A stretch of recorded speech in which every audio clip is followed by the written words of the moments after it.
बातमी अतिशय महत्त्वाची। मुंबई लोकलमध्ये दिव्यांग प्रवाशावर हल्ला झालाय।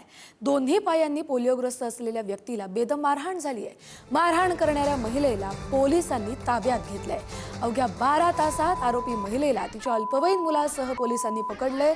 मध्य रेल्वेच्या सीएसएमटी कर्जत लोकलमध्ये दिव्यांग प्रवाशाला झालेल्या मारहाणीच्या घटनेत पोलिसांनी अवघ्या 12 तासात या आरोपी महिलेला तिच्या अल्पवयीन मुलासह ताब्यात घेतलंय।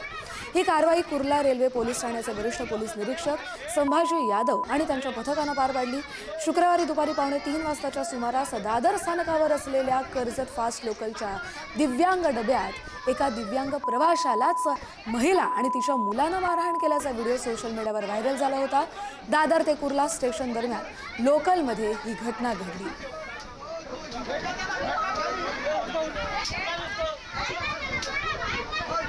मारहाण नेमकी कशामुळे झाली याचं कारण अद्याप समोर आलेलं नाहीये, पण हा व्हिडिओ पाहता परिस्थिती अतिशय गंभीर आहे आणि त्यानंतर या महिलेसह तिच्या अल्पवयीन मुलाला पोलिसांनी सध्या पकडलेलं आहे। तर या व्हिडिओची पार्श्वभूमी अशी आहे की दिव्यांगांसाठी राखीव असलेल्या डब्यामध्ये ती महिला आणि तिचा मुलगा जे दिव्यांग नाहीत, सक्षम आहेत ते चढले होते। त्यानंतर वाद झाला होता आणि त्यानंतर त्या दिव्यांग व्यक्तीला जो त्या डब्यामध्ये जाणं हा त्याचा अधिकार आहे, त्या व्यक्तीला मारहाण झालेली होती आणि त्या प्रकरणात आता कारवाई झाली आहे।